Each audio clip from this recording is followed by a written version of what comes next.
This week's lecture covers eating disorders. Eating disorders appeared in the DSM for the first time in 1980 as one subcategory of disorders beginning in childhood or adolescence. Eating disorders became a distinct category in the DSM-4, reflecting the increased attention they had received from clinicians and researchers. In DSM-5, eating disorders are in the chapter called Feeding and Eating Disorders. That also includes childhood disorders such as pica, eating non-food substances for extended periods, and rumination disorders, repeated regurgitation of foods. The Kring et al. Text discusses the fact that eating disorders are stigmatized. One study found that participants viewed women depicted with eating disorders as self-destructive and responsible for their condition. Delving a little deeper into this finding by going to the primary source, the study actually found that people with bulimia nervosa were viewed as more self-destructive and more responsible for their condition than people with anorexia nervosa. On the other hand, people with anorexia nervosa were seen as having more self-control. This slide contains a link to the full text of the original article. In the discussion section of the article, you will note, with regard to the findings, that the authors posit that these differences in perceptions may stem from the nature of the behaviors, binging versus restricting, associated with these disorders.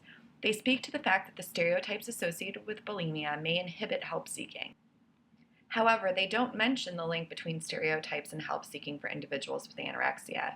How do you think perceptions that individuals with anorexia have more self-control might impact engagement with care? Another study examined perceptions of women with anorexia versus depression. This study found that women with anorexia were viewed as more responsible for their diagnosis, more fragile, and more likely to be trying to get attention compared with women with depression. The term anorexia refers to loss of appetite, and nervosa indicates that the loss is due to emotional reasons. The term is something of a misnomer because most people with anorexia nervosa actually do not lose their appetite or interest in food. On the contrary, while starving themselves, most people with the disorder become preoccupied with food. They may read cookbooks constantly and prepare gourmet meals for their families. Criteria for a diagnosis of anorexia include 1. Restriction of behaviors that promote healthy body weight. This is usually taken to mean that the person weighs much less than is considered normal. This is typically gauged using the body mass index, BMI. A BMI less than 18.5 for adults is considered underweight. Weight loss is typically achieved through dieting, although purging, self-induced vomiting, heavy use of laxatives or diuretics, and excessive exercise can also be part of the picture. The second criteria is an intense fear of gaining weight and being fat. This fear is not reduced by weight loss. For an individual experiencing anorexia, there is no such thing as being too thin. The third criteria for a diagnosis of anorexia is distorted body image or sense of body shape. Even when emaciated, those with anorexia nervosa maintain that they are overweight and that certain parts of their bodies, particularly the abdomen, hips, and thighs, are too fat. To check on their body size, they typically weigh themselves frequently, measure the size of different parts of their body, and gaze critically at their reflections in mirrors. Their self-esteem is closely linked to maintaining thinness. Prior to the DSM-5, amenorrhea, or loss of menstrual period, was one of the diagnostic criteria for anorexia nervosa. It was removed, however, in the DSM-5 because there are many reasons why women can stop having their menstrual period that do not have anything to do with weight. The distorted body image that accompanies anorexia nervosa has been assessed in several ways, most frequently by a questionnaire such as the Eating Disorders Inventory. In another type of assessment, people with anorexia nervosa are shown line drawings of women with varying body weights and asked to pick the one closest to their own and the one that represents their ideal shape. People with anorexia overestimate their own body size and choose a thin figure as their ideal. Despite this distortion in body size, people with anorexia nervosa are fairly accurate when reporting their actual weight, perhaps because they weigh themselves frequently. This video illustrates one mechanism by which inaccurate perceptions of the healthy or ideal body may become a person's unhealthy comparison. Target has issued an apology for a Photoshop fail that hit its website. It was unfinished touch-up that took chunks out of already thin models. 24-hour News 8's Kylie Conway joins us now with how these images are bringing the issue of body image to the forefront. Kylie. Brooke, we asked some Hoosiers what they thought about these altered pictures online, and then we also spoke to a local organization that gave us some staggering statistics on what these images are doing to our Indiana youth. The Dove Beauty campaign video shows step-by-step a beautiful woman being turned into something else, a process Target used recently in this swimsuit ad targeting youth. What do you think about this? Wow, that's just surprising. So I think it's discouraging and would be really hard to be that age again. It's a picture Girls Inc. of Greater Indianapolis is fighting. That is proof positive that they're showing us things that don't exist in nature. And it's not a good comparison for girls to have to make. St. Mary's College just released this study, The Status of Girls in Indiana 2013. The study used 2011 CDC stats, which suggest Indiana girls struggle with their body image more than their male counterparts. And the most common extreme ways to keep weight down were to take diet pills, powders or liquids, vomiting, and laxatives. We've seen statistics that say that 38% of girls in the 10 to 11-year-old range think they're overweight, when in reality it might be 10% of that group. Patricia Wachtel says by the time girls hit 17, it's estimated they've seen 250,000 images, many distorted like these. But we need to think about, as consumers, what message we want to hear. And pass on the message that this isn't real. Oh, right, like right here, it's obvious. I mean, it looks like her arm is disconnected to her body. I have a niece that's 7, and I will absolutely be talking to her about, what's correct and what's healthy as opposed to what's the media portrays. In Target's issued apology, a spokesperson for the retailer said, quote, "This was an unfortunate error on our part and we apologize. We have removed the image from our website." Now, if you'd like to know more about Girls Inc. of Greater Indianapolis, go to their website. There's lots of information there. We have a link posted for you at wishtv.com. For now, live in the wishtv.com News Center, Kylie Conway, 24-hour News 8. Kylie, thank you. It is important to note that many of these same issues exist for males as well as females, however, perhaps with some differences. One interesting study found a slightly different pattern for men with eating disorders. Men with eating disorders didn't differ from men without eating disorders when pointing to their ideal male body type. However, the men with eating disorders overestimated their own body size considerably, thus demonstrating a distortion in their own body images. DSM-5 distinguishes two types of anorexia nervosa, even though recent research calls into question the validity of these types. In the restricting type, weight loss is achieved by severely limiting food intake. In the binge eating, purging type, the person is also regularly engaged in binge eating and purging. Initial research indicated a number of differences between those two subtypes, thus supporting the validity of this distinction. For example, studies have shown that people with the binge-eating purging subtype exhibit more personality disorders, impulsive behavior, stealing, alcohol and drug abuse, social withdrawal, and suicide attempts than do people with the restricting type of anorexia.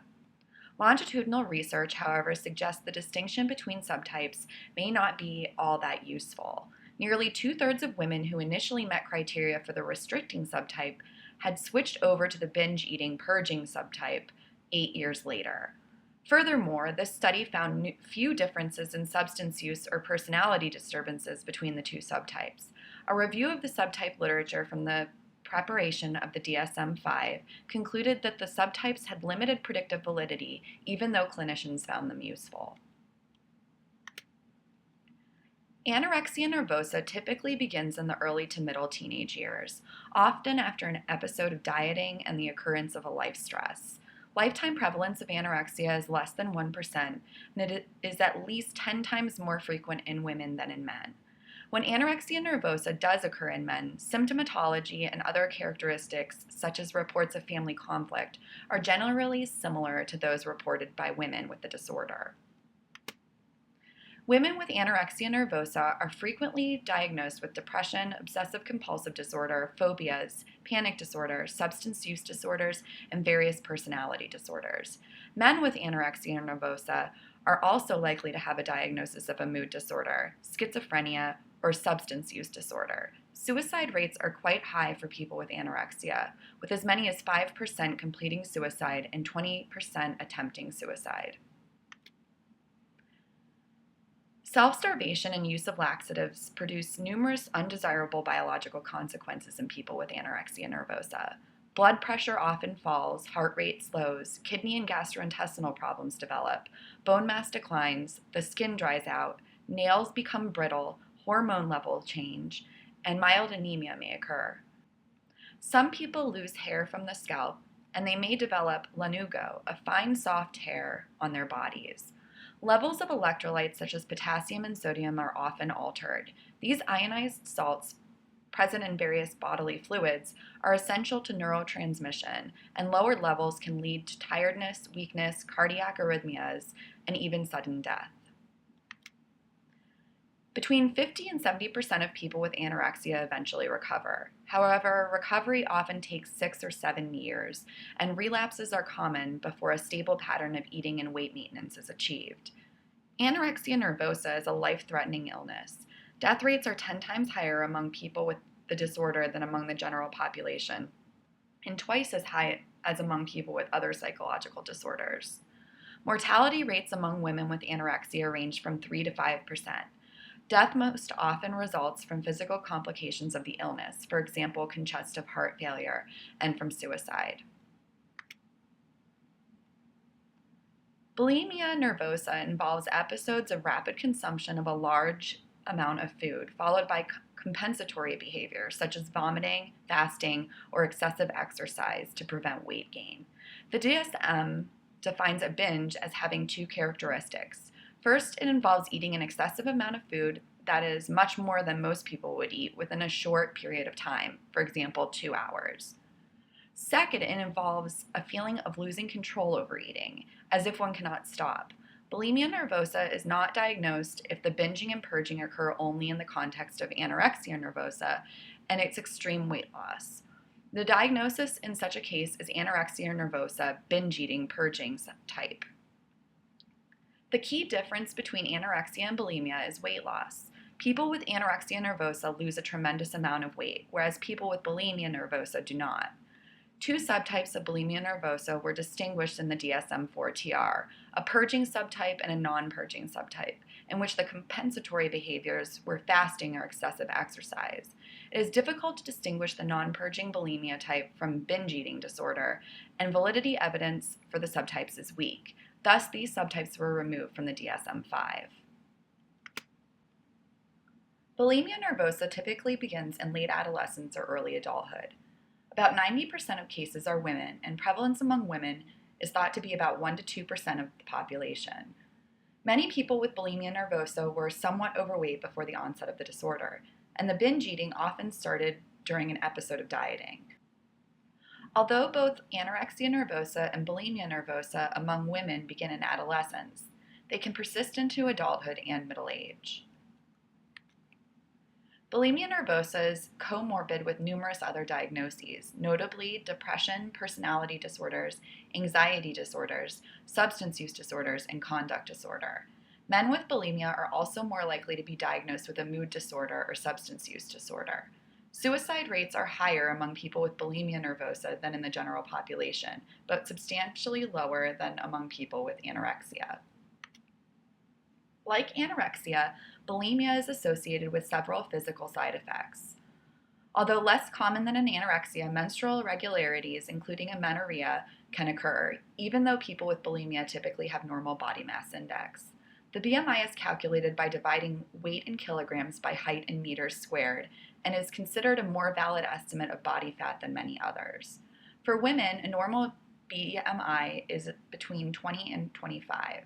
Bulimia nervosa, like anorexia, is a serious disorder with many unfortunate medical consequences. For example, frequent purging can cause potassium depletion. Heavy use of laxatives induces diarrhea, which can also lead to changes in electrolytes and cause irregularities in heartbeat. Recurrent vomiting has been linked to menstrual problems and may lead to tearing of tissue in the stomach and throat and to loss of dental enamel as stomach acids eat away at the teeth, which become ragged. The salivary glands may become swollen. Death from bulimia nervosa was once thought to be less common than from anorexia nervosa, but a recent study of nearly 1,000 women with bulimia nervosa found the mortality rate to be nearly 4%. Long-term follow-ups of people with bulimia nervosa reveal that close to 75% recover, although about 10 to 20% remain fully symptomatic. Intervening soon after a diagnosis is made, usually within the first few years, is linked with an even better prognosis. People with bulimia nervosa who binge and vomit more and who have comorbid substance use or a history of depression have a poorer prognosis than people without these disorders. The National Eating Disorders Awareness Association is promoting a film screening of a film produced by the mother of a young woman named Melissa who lost her life to bulimia. This slide contains the trailer of a documentary, as well as a link to the site where you can go to purchase the full-length film, as well as download a screening toolkit for using this film as an awareness, advocacy, or teaching tool. Someday, I'll make my family proud.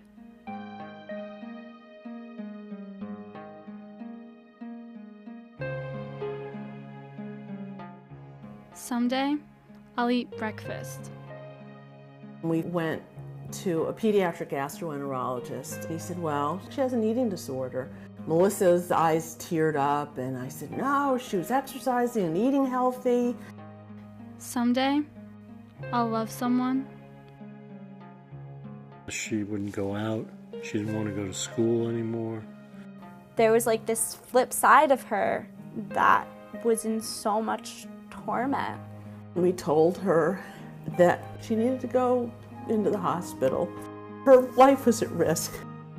Someday, I'll travel wherever I want. We couldn't have any food in the house. At one point, I eventually got a fridge in my room, and my room was under lock and key. This demon was so powerful, she couldn't get out of its grip. She called me that night before she died, and she left the saddest voice message I think I've ever heard anyone leave. And it was just, please call. Someday, I'll make a movie that will change lives.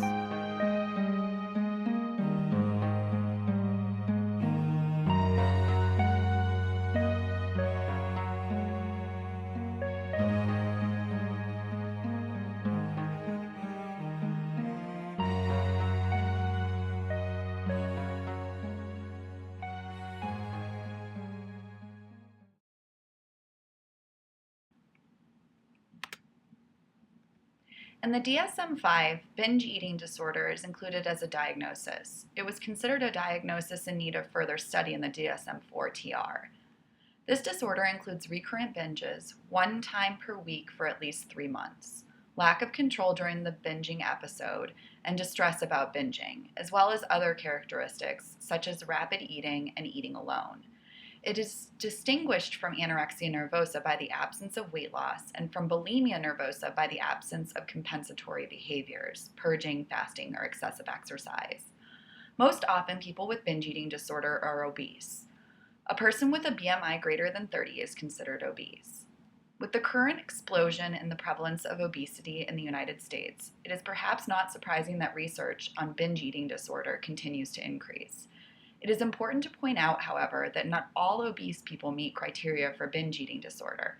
Indeed, only those who have binge episodes and report feeling a loss of control over their eating will qualify, which amounts to anywhere from 2 to 25% of obese people.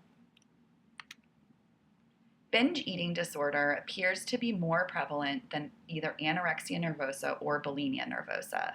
In the National Comorbidity Survey Replication Study, the prevalence was 3.5% for women and 2% for men. Research suggests that binge eating disorder is more common in women than men, although the gender difference is not as great as it is in anorexia or bulimia. Though only a few epidemiological studies have been done, binge eating disorder appears to be equally prevalent among European, African, Asian, and Hispanic Americans. Binge eating disorder is comorbid with depression and anxiety disorders.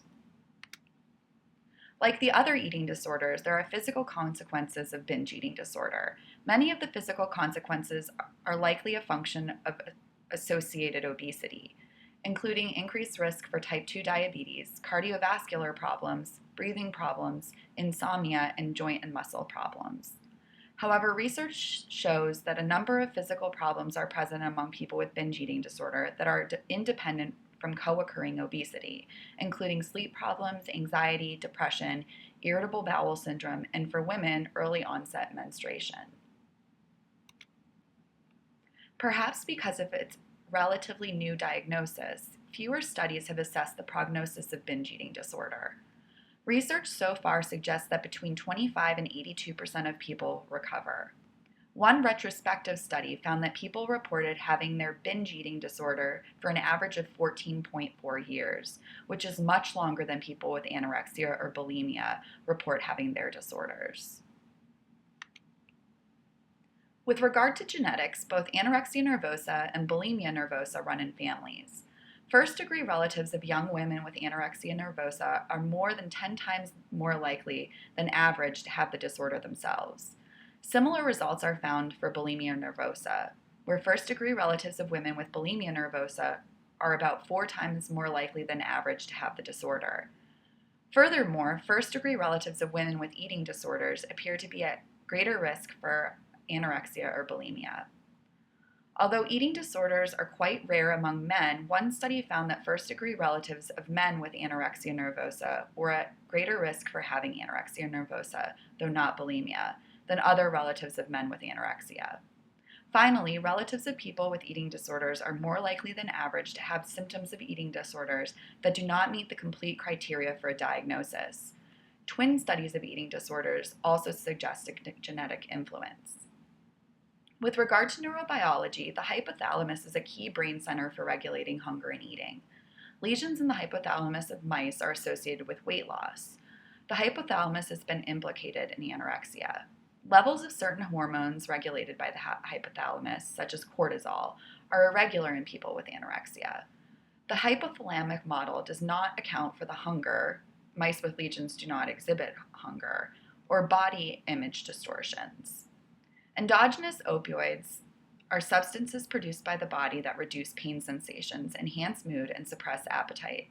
Opioids are released during starvation and have been hypothesized to play a role in both anorexia and bulimia. Starvation among people with anorexia may increase the level of endogenous opioids, resulting in a positively reinforcing euphoric state.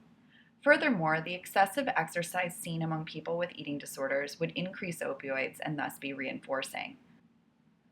Some research has focused on neurotransmitters related to eating and satiety, feeling full. Animal research has shown that serotonin promotes satiety. Therefore, it could be that binges of people with bulimia result from a serotonin deficit that causes them to not feel satiated as they eat. Researchers have examined levels of serotonin metabolites among people with anorexia and bulimia. Several studies have reported low levels of serotonin metabolites among people with anorexia and bulimia. Lower levels of neurotransmitters metabolites are one indicator that a neurotransmitter activity is underactive. More recently, researchers have examined the role of neurotransmitter dopamine in eating behavior. Studies with animals have shown that dopamine is linked to pleasurable aspects of food that compel an animal to go after food. And brain imaging studies in humans have shown how dopamine is linked to the motivation to obtain food and other pleasurable or rewarding things. Cognitive behavioral theories of anorexia nervosa emphasize fear of fatness and body image disturbance as the motivating factors that powerfully reinforce weight loss. Many who develop anorexia symptoms report that the onset followed a period of weight loss and dieting. Behaviors that achieve or maintain thinness are negatively reinforced by the reduction of anxiety about becoming fat. Furthermore, dieting and weight loss may be positively reinforced by the sense of mastery of self-control they create. Some theories also include personality and sociocultural variables in an attempt to explain how fear of fatness and body image disturbances develop. For example, perfectionism and a sense of personal inadequacy may lead a person to become especially concerned with his or her appearance, making dieting a potent reinforcer. Similarly, seeing portrayals in the media of thinness as an ideal, being overweight, and tending to compare oneself with especially attractive others all contribute to dissatisfaction with one's body. Another important factor in producing a strong drive for thinness and a disturbed body image is criticism from peers and parents about being overweight. In one study supporting this conclusion, adolescent girls aged 10 to 15 were evaluated twice, within a 3-year interval between assessments. Obesity at the first assessment was related to being teased by peers, and at the second assessment was linked to dissatisfaction with their bodies. Dissatisfaction was in turn related to symptoms of an eating disorder. It is known that binging frequently results when diets are broken. Thus, when a lapse occurs in the strict dieting of a person with anorexia nervosa, the lapse is likely to escalate into a binge.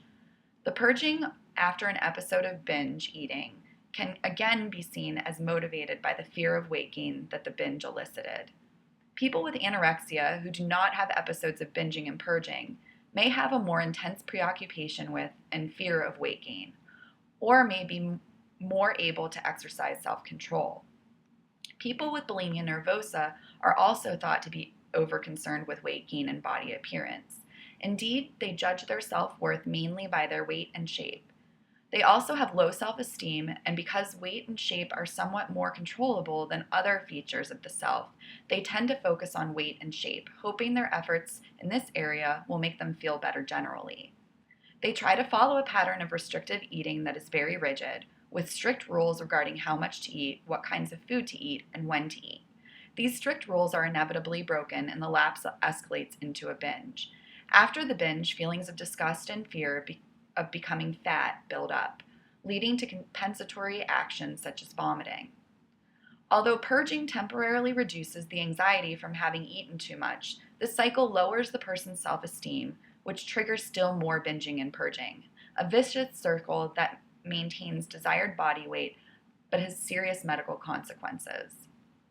Evidence also supports the idea that stress and negative affect are relieved by purging. That is, negative affect levels decline and positive affect levels increase after a purge event, supporting the idea that purging is reinforced by negative affect reduction. Sociocultural factors related to societal standards of beauty also play a role in the etiology of eating disorders. Think back to the earlier video clip about the Target advertisement. The Kring et al. Text also speaks to gender, cultural, ethnic, personality, and family influences in eating disorders. Hospitalization is frequently required to treat people with anorexia so that their ingestion of food can be gradually increased and carefully monitored. Weight loss can be so severe that intravenous feeding is necessary to save the person's life. The medical complications of anorexia, such as electrolyte imbalances, also require treatment. For both anorexia and bulimia, both medications and psychological treatments have been used. Because bulimia nervosa is often comorbid with depression, it has been treated with various antidepressants, such as Prozac. Medications have also been used to treat anorexia nervosa. Unfortunately, they have not been very successful in improving weight or other core features of anorexia.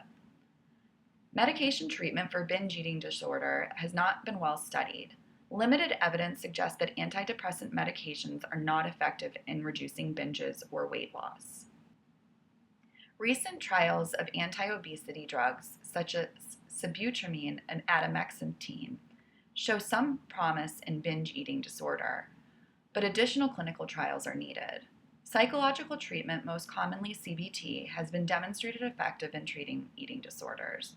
Preventative interventions with eating disorders include psychoeducational approaches, de-emphasizing cultural influences, and risk factor approaches involving identifying risk factors and intervening to alter these risk factors.